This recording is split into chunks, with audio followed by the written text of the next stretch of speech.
Hein?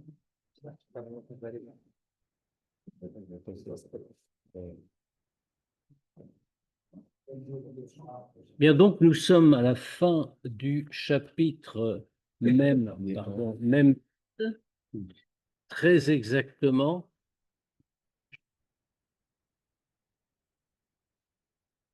Très exactement. Vraiment à la fin, tout à fait à la fin.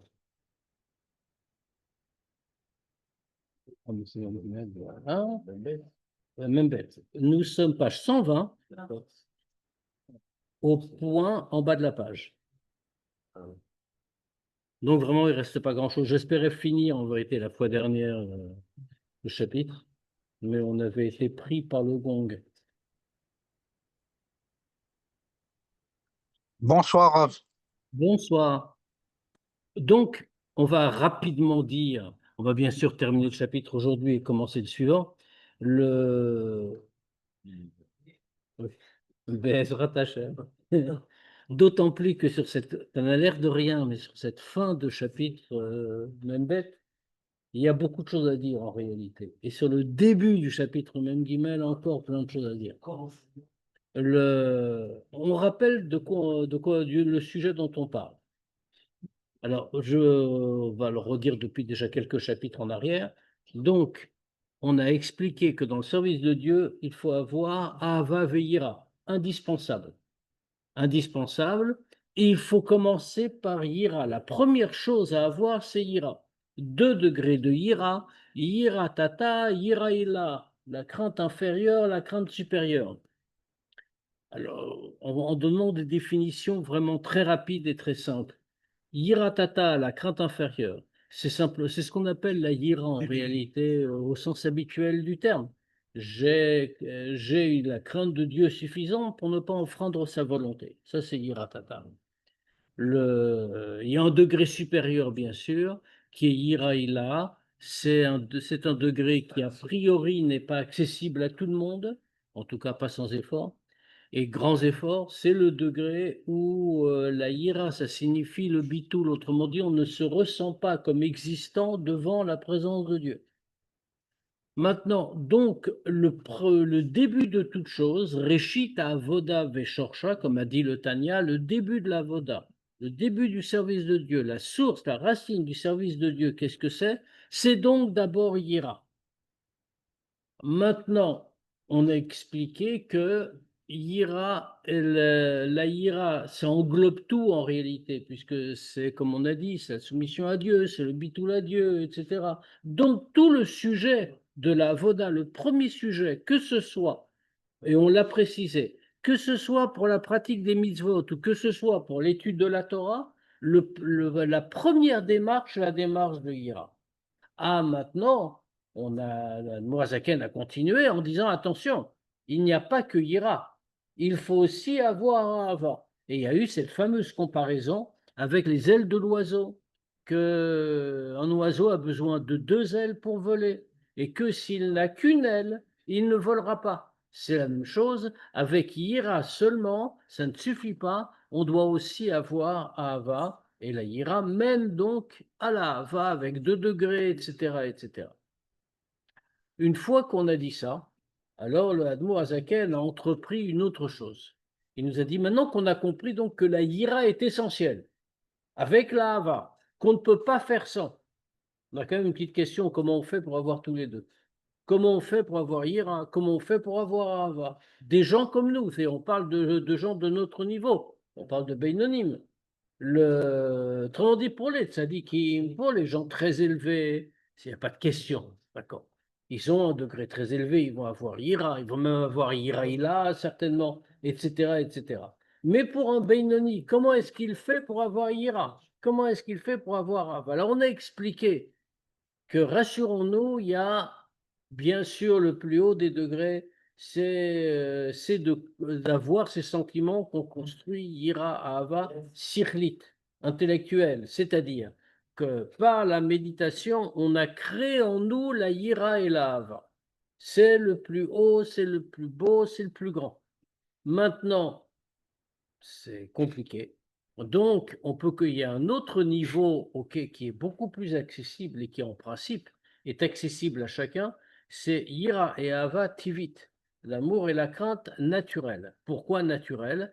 Parce que ça se trouve dans le cœur de chaque juif naturellement, qu'il n'y a pas besoin d'un effort particulier pour l'obtenir, pour le construire, pas pour l'obtenir, mais pour le construire. Ce qui est très difficile, construire à partir de rien uniquement par la méditation, c'est très dur. Mais mais on peut prendre appui sur l'amour et la crainte naturelle. Parce que dans ce cas-là, nous les avons tous par nature dans notre cœur. Et puisqu'on les a tous par nature dans notre cœur, il suffit, entre guillemets, ça demande quand même un effort, bien sûr, mais il suffit de les révéler en nous. Alors, c'est absolument indispensable, hein, parce que comme on a expliqué pourquoi est-ce que l'Admour Azaken a tellement insisté sur ces notions, parce que si notre Torah, la Torah que nous étudions, les mitzvot que nous pratiquons, ne sont pas accompagnés de Avaveira, alors comme le Zohar le dit, l'opachalela, elle ne s'élève pas. C'est vrai pour la tfila, c'est vrai pour les mitzvot, c'est vrai pour la Torah. Ça reste en bas, si on peut dire. Alors il y a quand même différents degrés. On avait expliqué longuement. On avait dit si on a une mauvaise kavana, par exemple, quelqu'un étudie la Torah pour être appelé un rave ou pour avoir des kiboudim, etc. Autrement dit, ça c'est une pensée vraiment autre, vraiment impure. Dans ce cas-là, la mitzvah, la Torah, reste attachée en bas. Elle ne s'élève pas du tout. Si, si c'est quelqu'un qui, au contraire, dit comme il faut, pratique comme il faut, alors dans ce cas-là, tout va s'élever de manière parfaite et va réaliser ce qui est le but ultime, hein, je le rappelle, le Yehud Kudsho Shrinte, Kudsho Shrinte, l'union entre Dieu et sa Shrina, c'est-à-dire l'union entre, je ne vais pas redéfinir les notions, on les avait vues, entre Sovev et Memale, les deux formes de lumière de Dieu, la lumière, on va le dire en français, la lumière transcendante et la lumière immanente, si c'est plus clair. Donc, en tout cas, il y a cette union qui est la source des Neshamot Israël, et ça va réaliser ça dans les Neshamot Israël aussi. Ça, c'est une chose. Maintenant, quelqu'un qui n'a pas une kavana vraiment, pas de kavana impure, mais pas de kavana vraiment non plus. Alors, dans ce cas-là, ça reste un peu entre les deux. C'est pas attaché en bas, mais en tout cas, ça signifie qu'on doit arriver à accomplir les mitzvot et étudier la Torah avec Avavira, comme on l'a dit, et que de cette façon-là, non seulement on élève ce qu'on est en train de faire, mais en plus, on peut même rattraper ceux qui étaient restés comme ça entre les deux et l'élever à ce moment-là par moment de tchouva. C'est pour ça qu'à chaque fois qu'on fait que quand on fait une mitzvah, ou quand on étudie la Torah, il faut le faire avec une kavana. La kavana qu'on a dite, c'est-à-dire les Shem Yechut Kuchobre Shrinte. C'est pour ça qu'on le dit le matin, dans notre minhag, on le dit le matin, parce que ça c'est le but qu'on met toute la journée. Mais, nous dit le Admor Azaken, il faut y réfléchir régulièrement. Parce qu'en vérité, il y a deux degrés. Il y a les Shem Yechut Kuchobre Shrinte. C'est l'union, comme on a dit, entre Sovev et Memale. Que cette union entre Sovev et Memale, c'est ça qui va créer la révélation du Or Sof en réalité, en nous et dans le monde. Et que ça, c'est tout le but de la création. Or, maintenant, il y a encore un autre degré de servir Dieu uniquement, même pas pour soi, même pas pour obtenir un résultat spirituel. Mais servir Dieu, on va le redire, servir Dieu pour apporter un achatroach à Dieu, c'est-à-dire avec un Messirot Nefesh complet. Et en réalité, comment est-ce que dans l'absolu, au mieux, comment on doit accomplir la volonté de Dieu? On ne peut accomplir, on ne l'accomplit en réalité que lorsqu'on le fait avec un Messirot Nefesh total. Se dire avec un Messirot Nefesh total, c'est-à-dire en s'oubliant complètement. Imaginons, il y a un juif qui accomplit le service de Dieu parce qu'il est assoiffé de Dieu. Il éprouve vraiment une grande aspiration à s'unir à Kadosh Baruch. Donc, il va accomplir le service de Dieu, comme on a dit, les Shem Yichud Kudsho Baruch Hu Shrint, c'est fondamentalement ça que ça veut dire. Maintenant, dans ce cas-là, nous, on pourrait penser, si on regarde comme ça, hein, On pourrait penser que c'est plus haut, c'est merveilleux, c'est extraordinaire. En réalité, il n'en est rien. Parce que qu'est-ce qu'il a fait? Il a, il a voulu apaiser la soif qu'il a de Dieu. C'est-à-dire qu'on ne peut pas dire qu'il a tout fait pour Dieu. Il a fait un petit peu pour lui. Et oui, il veut servir Dieu, mais il a soif, et il veut apaiser sa soif. Or, qu'est-ce que c'est la façon d'accomplir le service de Dieu? La façon d'accomplir le service de Dieu, c'est avec un Messirut Nefesh complet, c'est-à-dire en mettant sa propre existence complètement de côté. Et le Admor Hazaken l'a défini. Il a dit, c'est quoi? C'est ça s'appelle un Messirut Nefesh. C'est uniquement, si on appelle ça une mitzvah, on étudie la Torah, uniquement pour faire un achatroach à Dieu, pour donner une satisfaction à Dieu. Autrement dit, c'est absolument pas pour soi. On n'aspire à rien. On ne veut que faire un achatroach à Kadosh Baruch. Ça, c'est le summum. Maintenant, ça veut dire Messirut Nefesh complet. C'est-à-dire que c'est un vrai degré, tu vois. C'est un vrai degré de Messirut Nefesh. Qu'est-ce que c'est la définition du Messirut Nefesh? Le Messirut Nefesh, ça veut dire qu'on n'existe pas, qu'on a mis sa personne de côté. C'est comme Avraham, Yitzhak et Yaakov. Eh bien, c'est ce degré-là qu'on attend. Donc, la kavana qu'on devrait avoir, c'est celle-là. La kavana qu'on devrait avoir quand on sert Dieu, c'est uniquement celle-là, Messirut Nefesh. On ne veut rien, on n'attend rien, c'est uniquement pour le nachatoire pour Dieu. Comment est-ce qu'on peut avoir? C'est très compliqué ça. Bon, on ne dit pas de le dire. Le dire, c'est une phrase, c'est toujours facile. Comment ressentir une chose pareille? Alors, le Admor Hazaken nous l'a dit. Il a dit, je crois que c'était la dernière chose qu'on avait vue juste avant les vacances.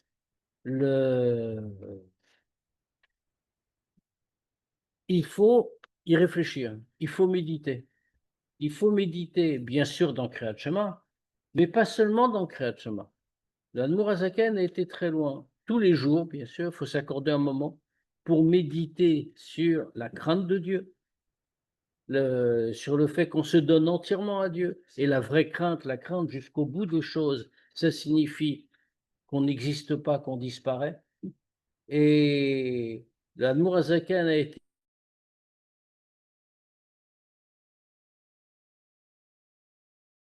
à chaque heure du jour. Pourquoi à chaque heure du jour? Parce que, comme il nous l'a dit, non, à chaque heure du jour, il y a un rayonnement différent du Shem Havaï et du nom de Dieu qui éclaire dans le monde. Un tsirouf différent, comme il a dit. Un assemblage différent des lettres du nom de Dieu qui apporte sa lumière dans le monde. Ça veut dire que le monde change toutes les heures. Donc, il faut recommencer la avoda de l'heure précédente afin qu'on ait toujours le Messirut Nefesh. Mais ça, c'est l'aboutissement. C'est ce qu'il faut faire. L'idée, ça reste bien qu'il faut avoir un Messirut Nefesh complet, sinon on n'a pas servi Dieu comme il faut.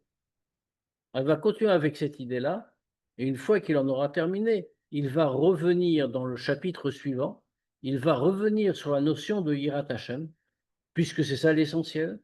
Yirat Hashem, comment on arrive à Yirat Hashem et quel degré de Yirat Hashem on peut attendre. Et quelle est la démarche? Ce qui est vraiment là.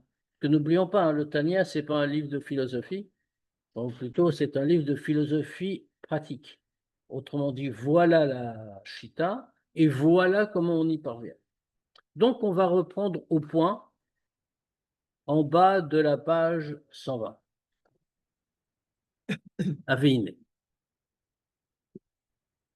Vine kol kavanato b'msirat nafsho, la vaille. Maintenant, toute sa kavana, quand il fait Messirut Nefesh pour Dieu, à Torah va tfila. Vous y êtes? Page, page 120. Ah non, c'est pas page 120. Ah non, non, pardon. Non. Ah non, non, non. Tu as dit là. Excusez-moi, je me suis trompé de numéro de page. Où est-ce qu'on est là?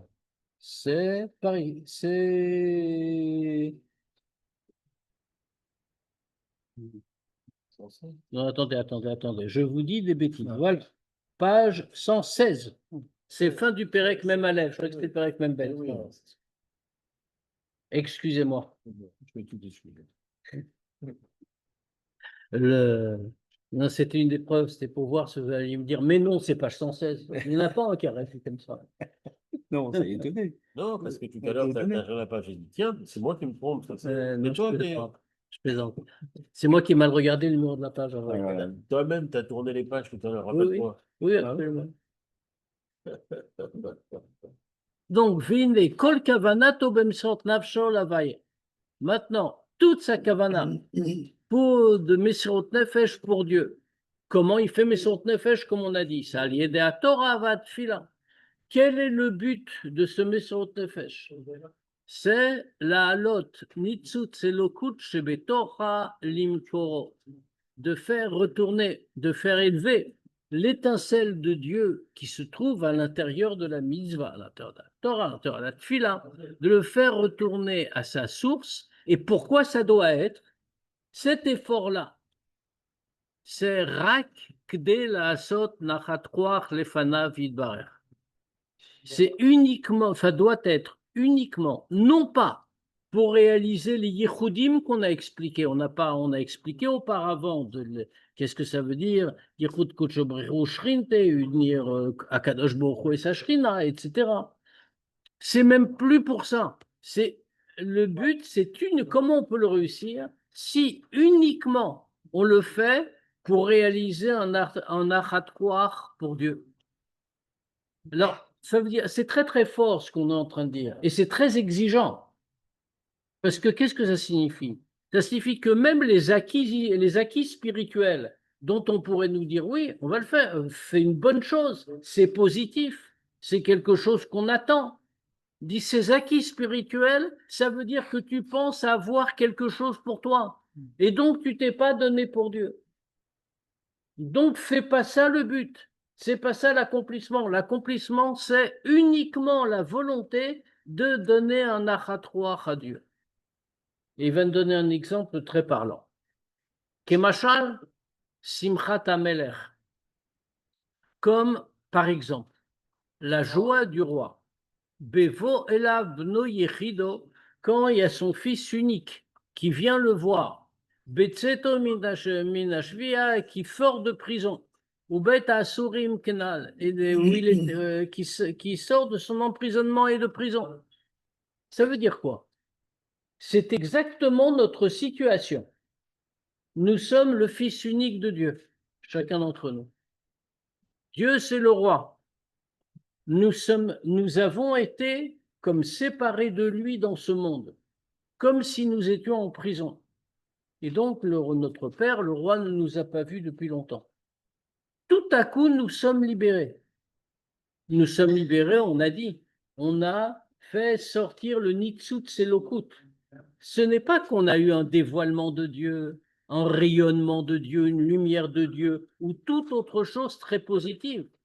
Parce que quand on dit qu'on a eu un rayonnement, on dit on a eu une lumière de Dieu, on a révélé une lumière de Dieu, le yichud dont on a parlé, l'unité entre Dieu et la Shrina, c'est une lumière, c'est un rayonnement. On unit deux lumières fondamentalement différentes. Sovev et Memalé, c'est extraordinaire. C'est un grand événement surnaturel. Maintenant, tout ça, ça n'a rien à voir avec prendre un Itzut, c'est l'Okut, et le faire retourner à sa source, l'élever. Pourquoi? Parce que le Nitzut, c'est l'Okut. C'est pas une lumière, c'est pas un rayonnement. Un rayonnement ou une lumière, c'est pas la lumière elle-même, c'est pas l'objet lui-même. Quand on parle d'un rayon de soleil, on ne parle pas du soleil. Autrement dit, c'est quelque chose de relativement restreint. Quand on parle d'un Nitzut Selokut, on est en train de désigner l'essence de Dieu lui-même. C'est une étincelle prise du centre. Ça veut dire quoi? Ça signifie donc que ici, on est en train de s'adresser, si l'on peut dire, d'avoir un lien pas avec un dévoilement de Dieu, mais avec l'essence de Dieu. Et maintenant, d'ailleurs, on comprend pourquoi c'est tellement important d'avoir Mesrot Nefesh. dans Torah et Mitzvot. Pas Mesrot Nefesh au sens habituel, comme on dit toujours. Il y a un antisémite qui nous embête, mais quand même, on fait Torah et Mitzvot. C'est une forme de Mesrot Nefesh, bien sûr. Mais c'est pas de ça qu'on parle. Se donner entièrement. On disparaît pour faire Torah et Mitzvot. Ça veut dire qu'on n'a plus de personnalité, on n'a pas d'existence propre. La seule chose qui existe, c'est notre rapport avec Dieu. Et dans ce cas-là, ce n'est pas un rapport avec une lumière ou avec un dévoilement, mais on a voulu faire que du Nachat Roach à Dieu. Et donc, dans ce cas-là, le rapport qu'on a avec Dieu, c'est un rapport d'essence à essence. Et donc, on élève un Itzut Selokut. Mais attention, on va dire que Ah. Ah. ah, vous pouvez aussi, mais ça va J'ai être j'ai déjà plusieurs. prié, ça va. Voilà. Alors, J'étais maintenant, battel, j'étais pas parce que j'étais battel. de toute façon, c'est les mêmes lettres, hein, a priori. C'est la même maison. Maintenant, une fois qu'on a décrit comme on vient de le faire, on a tout de suite une question. On dit, on n'a aucun rapport avec ça. Comment on peut arriver à une chose pareille? On est en train de nous dire qu'on va faire Mesrot Nefesh, qu'on oublie sa personne, on n'existe plus, on n'est plus une entité. On est en train de révéler ce qu'on a en nous, c'est-à-dire l'essence de Dieu. C'était le but de l'Eshem Yichud Kudsho Brichu Shrinte. Parce que quand on a révélé l'essence, le degré de Shrina, c'est le degré, c'est la source des Neshamot Israël, comme on a dit, c'est la source des âmes juives. Donc maintenant, on a révélé ça et on est en train de prendre une partie de l'essence de Dieu, un Nitzut Selokut, pas un dévoilement, pas une lumière, et on le fait remonter. Alors quand on est déjà un peu sincère avec soi-même, c'est-à-dire un Beinoni, eh bien, on se dit, mais quel rapport on a avec ça? C'est pour des gens qui sont très élevés, qui n'ont pas du tout de point commun spirituel avec ce que nous sommes. Alors de quoi nous parle le Admour Hazaken? Pourquoi il nous parle de ça? Qu'il nous parle d'autre chose? Quelque chose qui soit à notre portée. N'oublions pas que c'est Sefer Shel Beinonim. Le Tanya est fait pour des Beinonim, il n'est pas fait pour des tzadikim. Et ça, c'est un degré de tzadik. D'autant plus, comme on l'a dit tout à l'heure, Yiraïla, en réalité, c'est un degré de tzaddik, ce n'est pas un degré de Bainani. C'est un degré auquel on doit aspirer. On a l'obligation d'essayer. On a l'obligation d'essayer en sachant que. En shum klal yush ba'olam. Exactement. Mais en sachant que malgré tout, de toute façon, on va en reparler hein, de ce qui se passe. Si j'ai bien compris, le Nitzut Zachem, c'est Hachem. Exactement. Est-ce que, enfin, on comprend même du mot. Nitzut, c'est Elokut, une étincelle de Elokut. Est-ce que Elokut, ça se divise? Non, Un Nitzut, c'est son essence. Non, mais pour ça, il ne faut pas exister pour réussir ça. C'est Msot Nefesh, comme on a dit. Pas se ressentir comme existant. Mais normalement, quand on a réussi le Yichud le matin, on a dit le Shem, Yichud Kudsho Brichu Shrinte. À ce moment-là, on a pris des forces de l'unité des âmes juives qui viennent de la Shrina. Et alors, après, par la réflexion, on peut parvenir à faire Mesrot Nefesh, à ne plus exister du tout. donc le Bitoul, c'est normal, puisqu'en fait, on se compose d'un Nitzut Zachem nous-mêmes. Ah ben, c'est ça qui nous en donne la force. Mais on voit bien que ça ne marche pas. C'est ça toute la question. On est en train de nous parler de degrés qu'on doit tous atteindre et qu'on n'atteint pas. Et on voit très bien que c'est très difficile. De quoi on nous parle? C'est pas pour nous finalement cette histoire. C'est vrai, c'est ce qu'on est en train de dire ici, c'est pour des tzadikim. Or, le Tanya, bon, c'est faire chez le Beinonim et derrière. Donc, il faut comprendre. Vine kavanazo et mitit bemet la mito les gamre.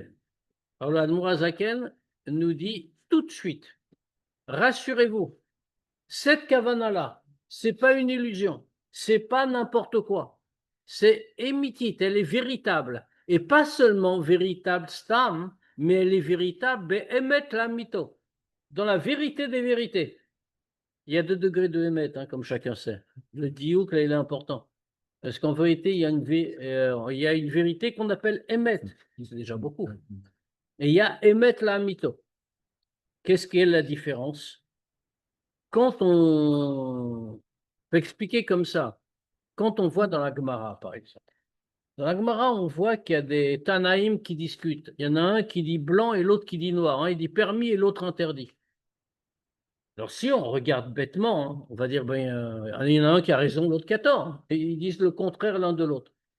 Mais la Gemara elle-même vient nous dire, Elou, Velou, Divrei Elokim Chaim. Les deux sont la parole de Dieu. Mais comment on peut dire ça? Ça n'a pas de sens. Oui, d'accord, de manière qu'on, mais il y en a un qui a raison, l'autre qui a tort, puisqu'on dit qu'un, à la fin, à prendre une décision, on va dire la halakha, elle est comme celui-là et pas comme celui-là. Donc, dans ce cas-là, comment on peut aller dans ce sens-là? C'est que quand les Tanaïm en question se contredisent, et que chacun a une chita, il a une chita qui en elle-même est vraie. C'est le degré de Emet. Et au degré de Emet, il peut y avoir plusieurs Emet vrais. En revanche, la halacha, ce n'est pas le degré de Emet. La halacha, c'est Emet la mito. C'est-à-dire qu'il n'y a plus qu'une seule vérité. Il ne peut pas y avoir de discussion dessus. Là, on est à ce degré-là. C'est-à-dire que la halacha arrive au degré de l'essence, alors que la discussion était au degré de chorma, au degré de la réflexion. La halacha, c'est le degré de l'essence, c'est le degré du ratson. Ici, on nous dit que cette kavana de Messiot Nefesh, de s'effacer soi-même, de s'oublier soi-même, de ne pas exister au sens littéral, c'est mettre la mytho pour tout le monde. On me dit que c'est indiscutable. Ça existe en chacun. C'est Bechol Nefesh mi-Israël, dans chaque âme juive. Bechol et ou Bechol Shah. Et ça, c'est vrai à chaque instant et à tout moment. Alors, d'où ça vient? Mais Ahava Tivit. Chez Yerushalanu Mavotenu. Chacun a cette capacité de ne pas exister. Autrement dit, de ne pas avoir de sentiment de sa propre mitzvot, d'être totalement inexistant devant Akadosh Baruch Hu, exactement comme Avraham Avinu, Yaakov ou Yitzhak, comme de ne pas avoir d'existence propre.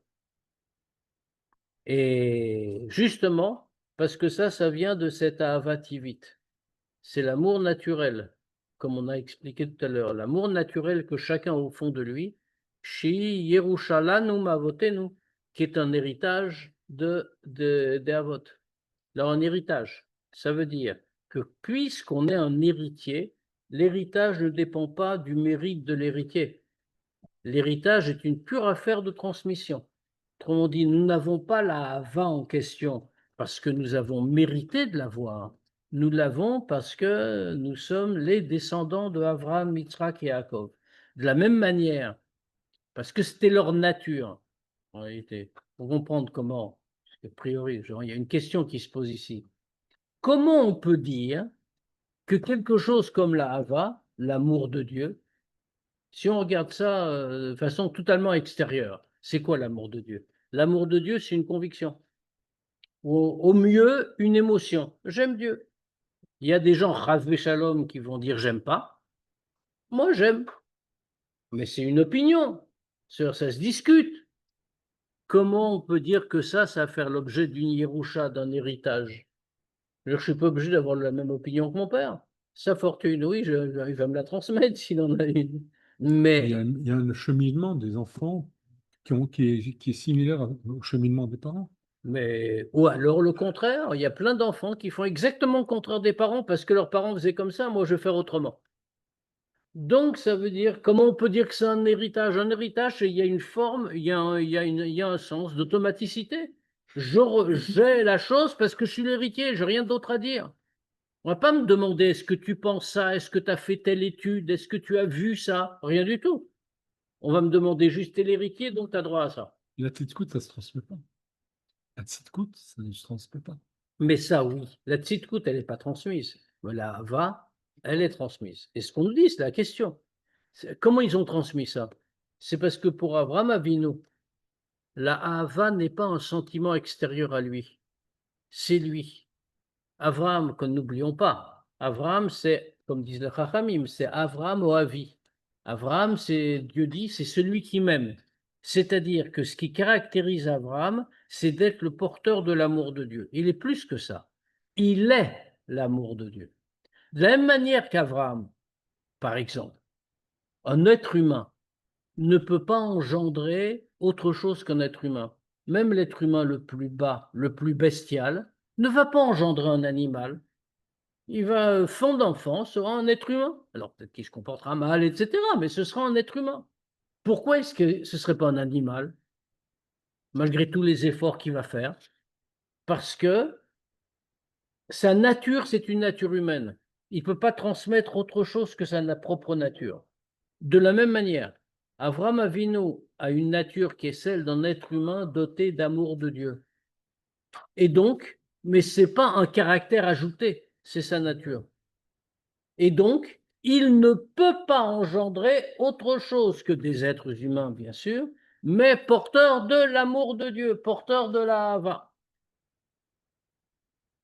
Et c'est pour ça que c'est une Yerusha. C'est pour ça que c'est un héritage. Ça ne dépend pas de nous, ça dépend juste du fait qu'on soit des descendants d'Abraham Avinu. Ça veut dire que maintenant nous le savons. Si on nous avait dit vous devez construire la Hava dans votre cœur par la démarche Hava Sirlit, vous allez réfléchir, vous allez penser, méditer comme on a dit. Vous allez méditer à la grandeur de Dieu, etc. Et vous aurez Yira et Hava Sirlit. Il faut le faire, on va le redire. Il faut le faire. Mais c'est pas de ça que ça dépend. Ça, on n'y serait peut-être pas arrivé, même probablement pas. Mais on a Ahava Tivit. On a un sentiment naturel en héritage dans notre cœur. Tout ce que nous avons à faire, c'est déjà pas mal, hein, mais tout ce que nous avons à faire, c'est seulement d'éveiller ce sentiment et de le faire apparaître à l'extérieur. Mais sinon, nous l'avons. Et donc, on peut le faire. Rak, c'est quand même. Et tout ce que nous avons à faire, donc, ce n'est pas de le construire. C'est chez Tsaïk Liwaitim. Il faut fixer des moments. L'idbonen begdulat havaye. Pour réfléchir à la grandeur de Dieu, méditer à la grandeur de Dieu. Leasig dechilu verechimu sichlim. Pour atteindre, pour obtenir la crainte et l'amour sichlim, cette fois-ci, le plus haut des degrés, fabriqués intellectuellement. Et peut-être, avec tout ça, comme on a déjà dit, c'est quoi l'histoire? C'est ce qu'on a dit là-bas, c'est que il y aura peut-être la suite dans le Kenal. Ce qu'il nous dit, c'est que peut-être qu'il y aura la Neshama d'un tzaddik dans l'autre monde, qui aura déjà terminé toute sa avoda et qui sera dans l'autre monde, qui n'a plus rien à faire. Mais comme cette Neshama du tzaddik sera là, alors, et si ce juif-là fait cet effort de réfléchir et de s'élever, alors que ne fait pas à sa portée, alors il l'aura pas, il n'y arrivera pas. Mais comme il a fait cet effort, peut-être que Dieu prendra cette Neshama et la fera s'habiller dans le corps de cet homme, ce qui lui permettra de parvenir au degré voulu, c'est-à-dire au degré de Hava Ve'yira Sirlim. L'amour et la crainte intellectuelle. Cadeau, c'est un super cadeau. Oui, mais il faut beaucoup travailler, hein. C'est comme tous les cadeaux. Le cadeau est un pur acte de bonté, mais comme c'est la Gemara qui dit ça, s'il n'avait pas fait du bien, il lui aurait donné un cadeau. Donc, c'est ce qu'on doit faire. Alors maintenant, une fois que l'Admor Azaken nous a défini tout ça, il va dans le chapitre 42. Il va revenir à l'idée de Yira. Alors, on a expliqué que la Yira, c'est l'essentiel. C'est par ça que tout commence. Tout est inclus dans la Yira. Ne serait-ce que pour commencer Yira Tata, le degré inférieur de Yira, c'est-à-dire la Yira au sens commun du terme. J'ai la crainte de Dieu, donc j'ai assez de crainte de Dieu pour accomplir, pour ne jamais enfreindre la moindre parcelle de sa volonté. Et à de quoi demander, puisqu'on voit très bien que nous-mêmes, qui sommes des bons juifs, comme chacun sait, pourtant, nous n'avons pas de ira suffisante. Donc, on n'a pas la ira Tachem en réalité. Avoir la ira, ce n'est pas en général craindre Dieu. Ça veut dire qu'il n'y a pas une seconde où la ira est absente. Autrement dit, ça signifie que si je pense une seconde à quelque chose en dehors de Dieu, c'est que je n'ai pas ira Tachem. Je ne l'ai pas eu dans ce moment-là, donc je ne l'ai pas. C'est-à-dire que si je néglige un détail dans le détail de ce que demande Dieu, ne serait-ce qu'en pensée, à plus forte raison en parole, à plus forte raison en action, ça veut dire qu'on n'a pas Yirat Hashem. Donc il y a un vrai travail à faire. Ça, c'est Yirat Hata. Une fois qu'on a tout réussi, ça signifie qu'on a un vrai Baïmouni. Autrement dit, on ne fait plus une seule Avera et on ne manque plus une seule Mikvah. Alors maintenant, le Admorazaken va revenir à ce principe-là de base et nous montrer comment on peut parvenir à Ira. Quel est l'effort qu'il faut faire? Donc, Perek Membet. On a toujours donc une parcelle qui nous est donnée au début, Ouais. qui nous permet de nous élever dans la Ira ou dans la Hava. Absolument. On a Ava Vira Tivit, c'est l'héritage de nos ancêtres. Ouais, c'est ça. Mais si nos ancêtres avaient une grande Ira, on ne sera jamais héritier de ça. On parle de Avraham, Yitzhak et Yaakov. Hein, Ouais. Avotenu, c'est les Avot. Ouais. Non, ça, c'est l'Avot. Ah, ça veut dire, si on a le degré de tzaddik, on va voir, peut-être qu'on est une neshama dans le tzaddik. Si on a le degré de tzaddik, on pourrait y parvenir. Parce que ça implique de ne pas exister. Comme dit le Zohar, que les Avot, hen la Merkava. On a déjà cité même dans le Tanya. Les Avot, c'est la Merkava. C'est le chariot de Dieu. Ça veut dire le chariot de Dieu, comme on explique toujours dans Chassidut, c'est ce que dit le Zohar. Un chariot, c'est quelque chose qui ne se déplace pas sans la volonté du conducteur. Alors c'est intéressant comme idée, parce que ça veut dire quoi? Le chariot existe, il a une vraie métiote, une existence concrète. C'est du bois, c'est du métal, c'est quelque chose qui occupe une place dans le monde. Mais ce chariot-là n'a pas de pensée propre. Il n'y a aucun chariot qui va dire « moi j'existe et je ne veux pas aller là où toi tu veux aller, je vais aller ailleurs ». Ça n'a pas de sens. Pourquoi? Parce que la Merkava n'a pas de vraie existence. C'est exactement le cas d'Avraham, Yitzhak et Yaakov. Moshe Rabbeinu aussi, bien sûr. Ils n'ont pas d'existence en soi. On le voit d'ailleurs chez Moshe. On va le revoir à une autre occasion d'ailleurs. Oh, mais c'est même pas seulement ça. Oui, bien sûr. Mais par exemple, il y a Moshe Rabbeinu qui parle et qui dit Venatati gishmechem beitam. C'est la question classique. De quel droit Moshe Rabbeinu parle comme ça? Venatati, et moi je vais mettre la pluie dans votre champ. C'est pas lui qui va la mettre. Il aurait dû dire si vous accomplissez ces commandements, alors Dieu va vous récompenser, il va vous donner la pluie. C'est ça d'ailleurs, c'est ça la réalité. C'est pas Moshe Rabbeinu qui fait tomber la pluie. Venatati. Et les commentateurs de réponse de Ephraïm, il dit aussi, si vous écoutez mes commandements, il dit. Ah oui, c'est la même chose. Ça veut dire, pourquoi il parle comme ça? Parce que c'est Dieu qui parle par sa bouche. Parce que Moshe, d'une certaine façon, il existe, bien sûr. C'est un personnage historique, avec un père, avec une mère, etc., etc. Mais il n'existe pas vraiment. C'est quelqu'un dont toute l'existence, c'est Akadosh Baruch Hu. Et Vinatati, c'est Hachem, c'est pas Moshe. Non, là-bas, c'est Moshe. Concrètement, dans le Passouk, c'est Moshe. Il parle au nom d'Hachem, c'est vrai. Mais il n'aurait pas dû dire Venatati. Justement, il parle au nom d'Hachem. Il doit répéter, c'est Hachem qui va vous donner. C'est ça la logique. Oui. Mais le bitoul est une chose qui est très difficile à obtenir. Pourquoi? Parce que, bon, bien sûr, être modeste, comme on dit, c'est facile. Oui, d'accord, je ne vais pas me mettre en avant, je ne vais pas demander de kiboudim spéciaux, et si on m'en fait, je vais reculer, etc., etc., etc. Mais ce n'est pas du tout du bitoul. La meilleure preuve, c'est que je peux même m'enorgueillir de refuser les kiboudim. On peut dire que Moshe est arrivé à la 50e porte, en fait. Il n'est pas arrivé à la 49e. Bon. La Torah témoigne de ça, hein, la témoigne de Nicolas Adam. Oui.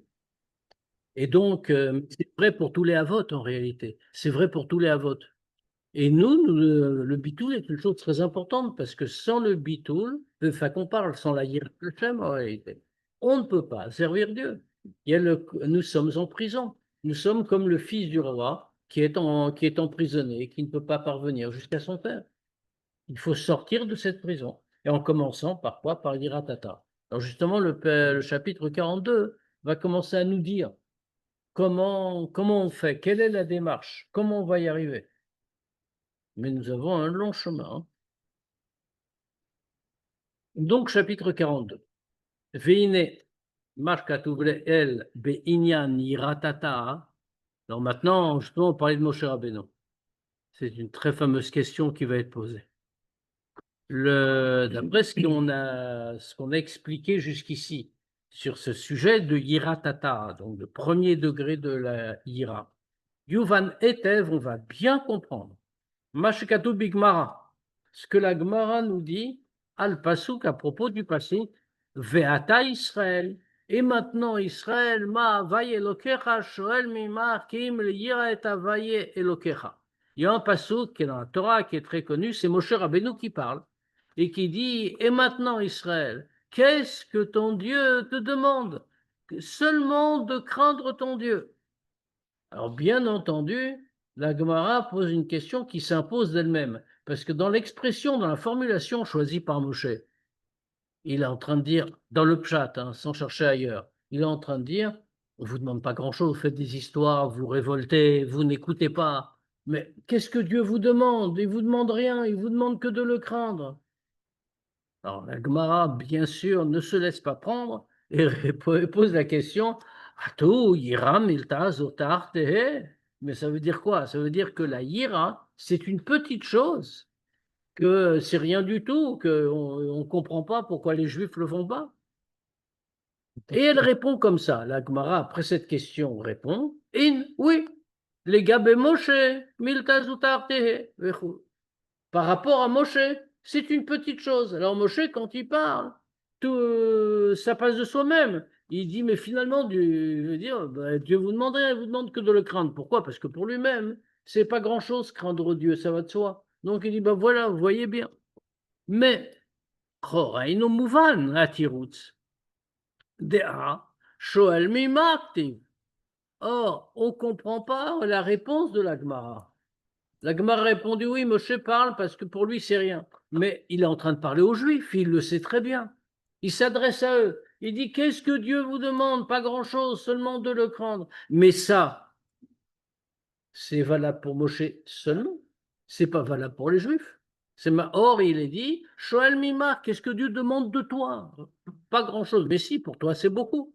Donc, la réponse de la Gemara est difficilement compréhensible. On va essayer de comprendre. Et là, il y a nous. Mais c'est quoi la réponse? Ki kol nefesh venefesh mi bet Israël, yeshba mi prinat Moshe Rabbeinu alav shalom. C'est qu'en réalité, qu'est-ce que veut nous dire la Gemara? Oui, c'est rien pour Moshe, ça concerne tout le monde. Parce que chaque âme juive a en elle un degré de Moshe Rabbeinu. Pourquoi? Chacun possède un degré de Moshe, de la Neshama, de Moshe Rabbeinu. Kium Shiva Roim, Amamshichim Chayut Velokut, les Klalut Neshamot Israël. Parce qu'il fait partie des 7 bergers. Il y a la Kabbalah qui nous dit qu'il y a 7 bergers. Alors pourquoi 7 bergers? Alors dans le pshat, enfin dans le pshat de la Kabbalah, si on peut dire, c'est parce que, en vérité, c'est même pas la Kabbalah, il faut commencer avant. L'idée des 7 bergers, elle vient d'une prophétie de Micha. C'est dans un avis qui dit que quand Mashiach va venir, etc. Et il parle de 7 bergers. Alors bien entendu, la Kabbalah reprend et dit qui sont les 7 bergers. Il y a plusieurs endroits dans la Kabbalah où on en parle. Les 7 bergers, pourquoi? Dans le pshat d'une avis, pourquoi 7 bergers? C'est-à-dire 7 guides du peuple juif. On guidait le peuple juif, donc c'est les bergers. Le peuple juif est comparé à un troupeau, et donc il a besoin d'un berger, et il y en a 7. Parmi eux, on a divers. Alors il y a plusieurs opinions sur l'identité des 7 bergers en réalité. Parmi eux, il y a David Ameller, ça tout le monde est d'accord. Il y a aussi Abraham, tout le monde est d'accord, mais il y en a d'autres. Pardon? Non, mais il y a discussion. Hein. Ouais. Il y a plusieurs versions. Il y en a quelques-uns qui sont dans les deux. Il y a Il y a parmi eux Moshe, dans toutes les opinions. Il y a David dans toutes les opinions. Il y a Abraham dans toutes les opinions. Il y en a d'autres, ça bouge. Yosef, il y a Aaron, je crois. Il y a Aaron, Yosef. Ouais, mais dans une version, dans la première version, c'est un livre qui s'appelle Emek HaMelech, il y a là de Kabbalah, il y a là-bas ni Aaron ni Yosef. Il y a Chet et Metouchelach. Ah, donc c'est pas du tout les Sheva Ushpizim. Non. Parce que dans les Sheva Ushpizim, il y a des. Mais les Sheva Ushpizin, il y a une version où c'est cela. Ah, Donc, en tout cas, il fait partie, en tout cas, Moshe Rabbeinu, c'est sûr chez tout le monde, il fait partie des Sheva, des 7 bergers. Alors, 7 bergers, il y a deux façons de voir. Dans le pshat du Navi, ce qui a marqué là-bas dans le Navi, c'est ceux qui guident le peuple juif. Donc, on comprend. Maintenant, il y a un berger, c'est pas seulement quelqu'un qui guide son troupeau, c'est celui qui le nourrit. Et ça, c'est une idée qui est plus profonde et plus intéressante que simplement guider. Ce qui ne veut pas dire que l'autre est fausse, hein, mais c'est plus profond et plus intéressant parce que guider, nourrir, c'est-à-dire qu'il lui apporte quelque chose de profond et d'intérieur. Il ne fait pas que le guider, lui dire comment se comporter, où aller. Il lui donne quelque chose qui va le transformer, le faire vivre. Et c'est là-dessus, bien sûr, que le Hanmourazaken va partir. Pourquoi? Parce qu'il fait partie donc, a-t-on dit, mais Shivaroim, des 7 bergers, Amamshichim Chayut Velokut les Klalut Neshamot Israël, qui font descendre la vitalité et la divinité à l'ensemble des Neshamot Israël. C'est-à-dire qu'il les nourrit de vitalité et il fait descendre la divinité à l'intérieur d'eux-mêmes.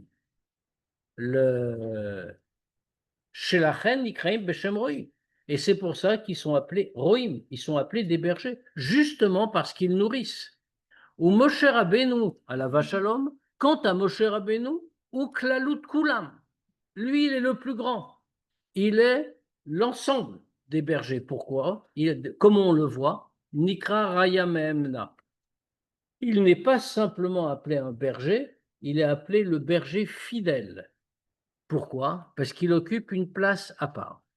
Alors pourquoi est-ce que, je ne sais pas s'il le dit ici ou il le dit, donc je ne vais pas le dire, de toute façon on va arrêter là. Donc je vais le dire parce qu'on va arrêter là. En fait, chacun des bergers correspond à une sphira particulière. Le degré de Moshe Rabbeinu, mais on va y revenir la fois prochaine, je veux juste conclure un petit peu ce qu'on a dit avant de s'arrêter. Le degré de Moshe Rabbeinu, c'est le degré de date. Il est au degré de date, très précisément, quand on dit le degré de date, c'est-à-dire le degré de date d'Atsilut. Qu'est-ce que c'est que le degré de date?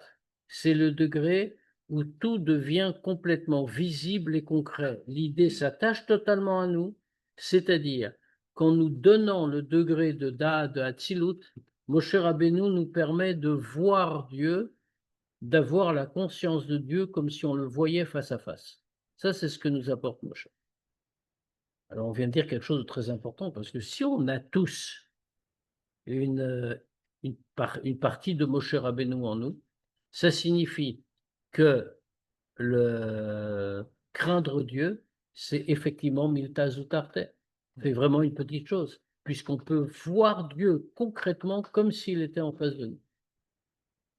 Voilà, alors on va s'arrêter là. Et pour la fois prochaine, on verra la démarche que la Nourzaken va nous dire comment il faut faire pour arriver à réveiller tout ça en nous. Bien entendu, on peut se donner le temps de poser quelques questions.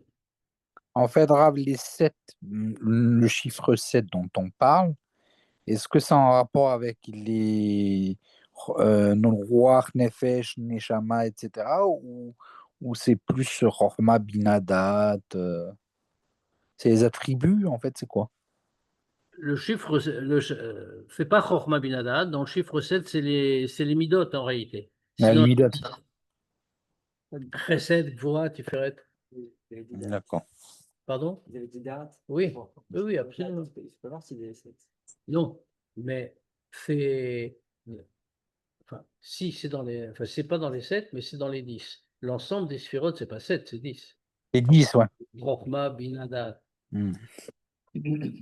On a l'habitude de D'accord. citer uniquement parce que la création, elle est faite sur les 7 milotes en réalité. D'accord, merci beaucoup. Voilà, s'il n'y a pas d'autres. Oui. J'ai une question sur Chokhmah bin Da'at. Très récemment, un de mes rabbinim m'a dit que le Da'at, en fait, c'est une matana d'Hachem. Chokhmah, c'est un travail personnel. Bina, c'est une compréhension de la Chokhmah qu'on vient d'avoir. Le Da'at, c'est Hachem, en fonction du travail, de l'effort qu'on a fait, Hachem qui nous donne le Da'at. La compréhension, la synthèse. Alors, vous n'employez pas les termes tout à fait dans le même sens que moi. C'est-à-dire que c'est faux, mais c'est une autre façon d'analyser. Le Chokhmah Bina Da'at sont des kohot. C'est des potentiels que chacun a. D'accord? Maintenant, on va développer, quand on dit Chokhmah, Chokhmah c'est une qualité, Connaissance. c'est pas une connaissance, c'est pas défini comme ça. C'est pour ça que je disais qu'on ne parle pas de. Ah, bah, Les mots sont les mêmes, mais on ne parle pas de la on même n'a pas le chose. même référentiel. Exactement. Ah, d'accord. Chokhmah, c'est Koachma. Les lettres de Chokhmah forment Koachma. Koachma, la force, si je traduis ça en bon français, on va dire la force du potentiel. Autrement dit, je peux tout comprendre, tout envisager, avoir une idée globale qui m'apparaît en tête, mais qui est encore en potentiel. Je dois la développer pour qu'elle soit utile. Ça, c'est Chokhmah. C'est vrai que c'est le plus haut, tout est contenu dedans, mais totalement inutilisable. Bina, c'est effectivement là-dessus, on se rejoint, c'est la phase de l'analyse. Je prends l'idée, je la développe.